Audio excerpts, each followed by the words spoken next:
හැමෝටමත් වඩා අයිති තියෙන්නේ මට. මොකද මේ මිනිස්සුන්ගේ බත් දාන්නේ මන් දන්නේ මම. මේ මිනිස්සු අතේ කරකට දාගෙන කකුලේ කරකට දාගෙන අවුවේ පිච්චිලා හේදිලා ඇවිල්ලා බත් දාන ටික හාල් ටික අරගෙන ඇවිල්ලා අම්මට තාත්තට ගෙදර උන්දර නොදී පන්සලට අරන් ඇවිල්ලා අපි ආන බේයින් කියන බුද්ධ පූජා කළා අපිට තමයි පළවෙනි ටික පූජා කරන්නේ. ඒ ටික වරදපු මට මේ මිනිස්සු ගැන කතා කරන්න මට තමයි ලොකුම අයිතියක් තියෙන්නේ. ඒ නිසා මේ මිනිස්සුන්ගේ දේවල් වලදී විශේෂ වශයෙන්ම අපි හාමුදුරුවෝ විදියට මෙයාලට ඉදිරිපත් කරනවා. මොකද හාමුදුරුවෝ නැත්තම් මෙයාලට වෙන කවුරු පීඩන්නේ නැහැ. මේ මිනිස්සු තමයි බේර හදන්නේ, විහාර හදන්නේ, පන්සල හදන්නේ, දාන ටික දෙන්නේ ඔක්කොම කරන්නේ මේ මිනිස්සු. වේල්ස් ප්‍රාඩෝ මොන්ටරෝලා නෙමෙයි අපිට කවදා උදව් කරේ. අපේ ගොවියෝ ටික. ඒක අනිත් එක මම ගොවි සංවිධානයේ අනුශාසක හාමුදුරුවෝ. ඒත් එක අපේ ගොවි සංවිධානය දැන්ට මේනට 482ක් අපිත් එක්ක එක ගොවි සංවිධානය අපිට ඉන්නවා. අපි 6700 ගණන් අපේ ඔක්කොම ගොවියොත් ඉන්නවා. තව ආවට අපිට ගොවි සංවිධානයත් ඉන්නවා. ඔක්කොම එකතු කරගෙන මේක අනිවාර්යයි. මේක අපි අර කිව්වා වගේම රැකගවුම් ගොවීම නැතිනම් මරණය. අනිවාර්යෙන් ඒක දෙකෙන් එකක් තමයි මෙතන සිද්ධ වෙන්නේ. ඒක මේ මට නවත්තන්න පුළුවන් දෙයක් නෙමෙයි. මොකද මේක මම ගත තීරණය නෙමෙයි මේක සමස්ත ගොවියෝ ගත තීරණයක්. ඒ ගොවියෝ ගත තීරණයේදී ආම්දුනමක් විදිහට මාත් ඇවිල්ලා මෙතන වැඩේනගෙන මගේ ශ්‍රද්ධාවෙන් මේක ශ්‍රද්ධාවෙන් කරන සංග්‍රාමයක්. මේ කාටවත් ගහන්න බයින් යන තරම් නෙමෙයි ශ්‍රද්ධාවෙන් කරන මේ මිනිස්සු බෞද්ධයෝ. ශ්‍රද්ධාවෙන් කරන සංග්‍රාමයක්. අර ඉඩම් අක්කර 60000 ගණන් ලක්ෂ ගණන් මහා කැලෑ කප කට්ටියට බෙද බෙදා යනකොට දීයනේ අවුරුදු මේ පරම්පරාවට ගොවිතැන කරපු මේ ඉඩම කඩම අරගෙන ගොවිතැන වත කරන්න මේ මිනිස්සු මේ ඉල්ල නේද ඉඳන් හොරකම් කරන්නේ හොරකම් කරා නම් කොට කැපුවා නම් දී කැපුවා නම් ගස් කැපුවා නම් දෙයිනේ ඉවලේපයි අල්ලන්න අල්ලා කැලේ දාන්න ඉරිහේ දාන්න යකෝ එහෙම දැම්මම කමන්නේ නෑ ඔප්පු කරන්න එපා එහෙනම් අපිට මේ වෙන්නේ නැහැ එකක් දාලා තියෙනවා දාලා තියෙන්නේ ගොවිතැන් කරනකොට විරුද්ධව නඩු දාලා ඒ නඩු හැම එකම අපි දිනු අද වෙනකොට දිනු ගරු අධිකරණේ ඒවා ඔක්කොම මේ බොරු වැඩ කරන නැති දේවල් මෙයාලා ගෙනත් තියෙනවා. අපි දිනු. දිනපු අපි ගොවියන්ට අපි ඒතනට කියලා ගොවිතැන කරන්න යනවට හාලා තියෙන හේනට දැන් අද හමුදාව දාගත්තා. උඩින් ගිහිල්ලා ඇට අරගෙන ඇවිල්ලා මේ වගේ ලොකු ගුලි අරගෙන හේන් වල මිනිස්සුන්ට මෙහෙම කරලා හමුදාව දාලා ගස්වන ඔළුවට. එහෙම කරා. ඒත් අපේ කොල්ලෝ තමයි. ඒ හමුදාව එයාලට කරන්න දෙන්න. ඒකනේ හමුදාව රට දාලා මේ හමුදාව දාලා පැනලා යන්නේ. ඇයි? අහිංසක මිනිස්සුන්ට වද වේදනා දෙන්න විදිහට තමයි මේවා බලන හොයන කට්ටිය මේවා කරවන්න දන්නේ. මේවා එක එක්කේ දෙන්නෙක්ගේ තියෙන මේ කුපාඩි අදහස් වලට තමයි මහත්තයා ඇත්තම කියනවා ඉතින් ආන්දෝලන මතට කියන්න ඕනට කරන්න දෙයක් නැහැ. ඒවා නිසා මේවා දෙන සමස්ත හැමදේම නෙවෙයි. හැබැයි වැඩේ තියෙන්නේ හොන්දක් තියෙන්න ඕනේ මේ කියන රොත්ත පුරුත්තක් රෙදි ඇඳගෙනද කියලා ආන්න හිතෙනවා. 7ක් 8ක් මේකේ ඉන්න පාර්ලිමේන්තුවේ නැතද පාර්ලිමේන්තුව රට ලෝකෙම දන්නවා දැන් මේක. දහස් ගණන් දැකලා තියෙනවා. නමුත් ඉන්නේ නැහැ තාම කිසි වචනයක් කතා කරන්නේ. හැමදාම කියන මොකක්ද අර මේ මොකද අර පරිසර සංවිධානයක් තියෙනවා. ඒ පරිසර සංවිධානය දාපු නඩුවක් කියලා.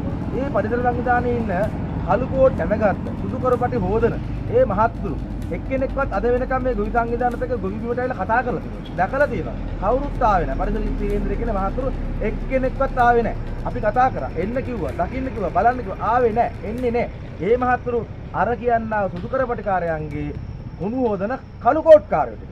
උණුයි මුණුයි එකතු වෙලා ගොවියට කිරින්න කරා.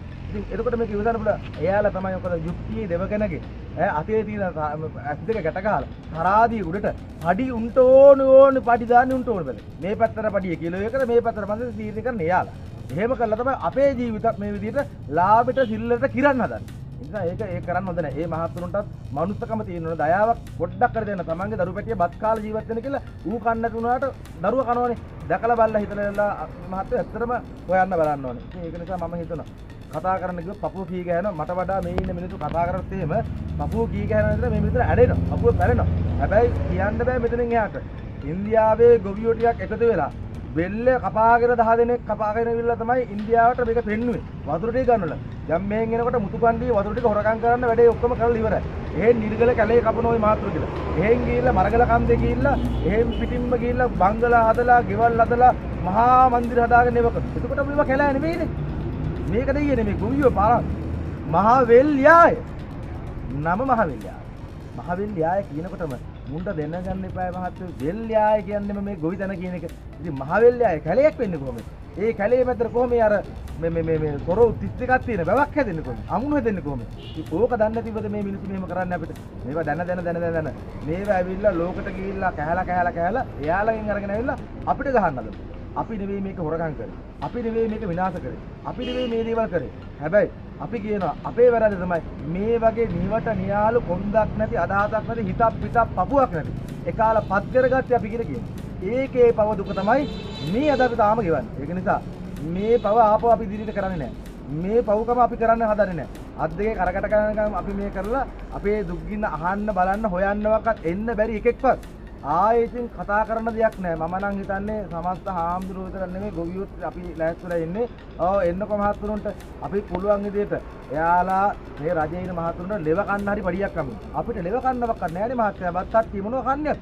කන්න දෙයක්වත් නැති. ඒ කන්න දෙයක්වත් නැති තැන තමයි මේ මිනිස්සු මේ වැටලා තියෙන්නේ. කොහොමත් ඉතින් මේ අපි මේ හිටගෙන ඉන්න මිනිස්සු මෙතන නිදාගෙන නැතුන මෙතන හිට මේ හිටගෙන ඉන්න මිනිස්සුන්ට ඒ තින්නේ කොහොමද? ඇයි කන්න නැතුව ඉන්නේ? මාත් දැන් මේ අපි ඇවිල්ලා මොකෝ පන්සල දාන්න නැතුව නෙවෙයි. මේ මිනිස්සු කන්න නැතුව දාන්න ටික කියන්නේ. මාත් දාන්න ටික වල දාන්න නැතුව මෙතනට ඇවිල්ලා ඉන්නේ. ඇයි දාන්නේ? වළඳලා කොහොමද මාත් එන්නේ මුංගේ බඩගින්දර දැන්නකොට? මේ ඉන්න බෑනේ අමාරුනේ පිච්චෙනවනේ. මේ මිනිස්සුනේ අපිත් මිනිස්සුනේ. අපේ අම්මලා තාත්තලා ගොවියෝ. මේ අපි හැමෝම ගොවියෝ. මේ හැමෝටම අමතකලා තියෙනවා. මේ හැමෝම මේ වගේ ඇතුලේ ඉන්න ඔක්කොම තාත්තලා අම්මලා ගොවියෝ. හැබැයි උන්දලා නැගපු ඉනිමකට පයින් ගියා. අම්මට තාත්තගේ රෙද්ද තරම කැඩුවා වගේ තමයි මේ ගොවියට පහර ගහනකොට. ඉතින් මං හිතනවා ගොවිතැන කරා නොකරා රට පුරා ඉන්න හැමදෙනාම සත්පුරුෂ කරුණ දරුවෝ දූල පුතාලා ඉන්නවා.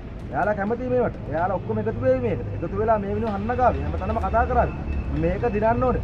ගොවියා පැරදිරුව තැන රටට අනාගතයක් නැහැ. රටට කන්න නැහැ. රටට අනාගතයක් නැහැ. ජීවියක් නැහැ. ජීවිය මරන්න දෙන්න බෑ. ඒ ජීවිය තමයි මේක. මේ ඇවිල්ලා අපි කතා කරේ කාගවත් ලාභ වාසි වරදාන වරප්‍රසාද එහෙම නැත්නම් කාගවත් ලොකු කුට්ටි දාන්න නෙමෙයි මේ මිනිස්සු මොනවා අපිට කරන්නේ. එහෙම නැහැ අපිට මොකක්ද. අපිට මේ මිනිස්සු දම්පැන් ටික පූජා කරනවා. ඒකේ තියෙන බරපැනත් එක තමයි අපි අරගන්නේ මේ. අපිත් ඒක තමයි කරන්නේ. ඒ නිසා මම හිතනවා මේ අපි ගොවි සංවිධානයේ විදියට අනුසාරව අපේ මෙතන ගොවි සංවිධානයේ මේ ඉන්නේ. දැන් මෙන්න මේ තරුණ මහත්තයා මෙයා එක්තරා අවස්ථාවකදී හොඳට උත්තර දුන්නා.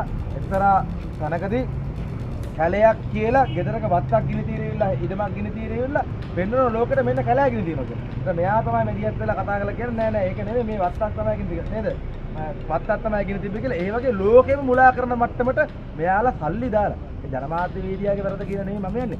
මේ සල්ලි දාලා විවිධ දේවල් හදලා දෙනවා කියලා මෙන්න මේක තමයි උනේ කියලා. ඒතර මොකද වෙන්නේ? අර මිනිස්සු හිතනවා ඌ ඇත්ත වෙන්නේ නැති කියලා. අන්න ඒ වගේ නැත්ත ඇත්ත කරලා පෙන්නන ලෝකේ මුලා කරලා තීමලාණ්ඩු ගොවියව අසරණ කරලා තිනවා. මේක ලංකාව පුරා ඉන්න හැමෝම දන්නවා අද වෙනකොට. ගොවියට මේ කෙනෙහිලිකම ලංකාව පුරාවටම සිද්ධ වෙනවා කියලා ලංකාවේ ඉන්නේ කාලා විතරයි මේක පිළිගන්නද ලෝකෙ ඉන්න හැම එකමද? ලංකාවේ ඉන්නේ කාලා අනිත් ලෝක හැම එකම දන්නවා අපිට මේ කෙනෙහිලිකම කරන්න කියලා. ඉතින් ඒ කෙනෙහිලිකම එදත් කළා අදත් කරනවා. හැබැයි මේක හෙට කරන්න ඉඩ තියන්න බෑ. මේක හෙට කරනකොට මුන්ට ඕන විදිහට දීලා දුන්නා කාටවත් බාප්පගේ අම්මගේ බුදුරේ නෙමෙයි මේවා අරගෙන කරන්න. එක්කෙනෙක් ආවට පස්සේ එයා හිතගෙන මම තමයි මේක මහමුදී යන්තේ මට ඕන විදිහට මේක වෙන්න ඕනේ කියලා. එයාට ඕන විදිහට මේ දේවල් කරන්න. එහෙම කරන්න බෑනේ මහත්තයා. මේක මිනිස්සුත් එක්ක සාමූහික රටක් නැගිටවන්න ලෝකයක් නැගිටවන්න දිනන්න මිනිස්සු මේ එක මිනිහෙක් කිව්වක් බලන්න තීමලාණ්ඩු ඉන්න මිනිහෙක් මූණේ හිනාවක් තියෙනද කියලා. ගොවිය රජානම් hina වෙලා ඉන්න ඕනේ. රජේක hinaවක් නැහැනේ. ඇයි hina වෙන්න බැරි?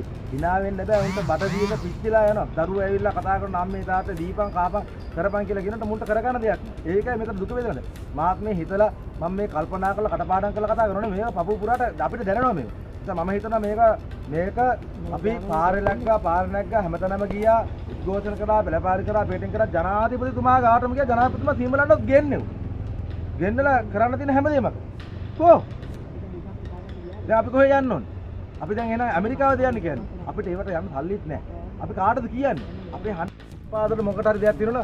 අදින් පස්සේ මහත්තයා පන්සලේ අහිංසක දාන්නේ තමයි මට කොහොමද තමුනේ අපේ පන්සල කවුරුත් ලොකු මහතුරු ඇවිල්ලා ගැටළු කැටයක්වත් තියලා අපිට හදලා දීලා නැහැ. ඒ නිසා මම බයත් නැහැ ණයත් නැහැ මට ඕනෙත් නැහැ කිව්වක්. අපිට එහෙම ගන්නෙත් නැහැ ගන්න අදහසකුත් නැහැ. මේ මිනිස්සු අපිට ඉන්නවා. ඉතින් ඒක නිසා ඒතකොට මේ වෙනකොට අනිත් එක තමයි දැන් මේ වෙනකොට දැන් මේ ඉඩම් ටික මිනිස්සුන් අයින් කරන්න හදන වෙන දෙයකට නෙමෙයි. තව ඕක ඇතුළේ තියෙනවා මහත්තයා දෙවන්ත පුරාවිද්‍යාත්මක වටිනාකම් ටික. මේ පුරාවිද්‍යාත්මක වටිනාකම් වලට කාට අත තියන්න බැරි වුණේ ඇයි දන්නවද?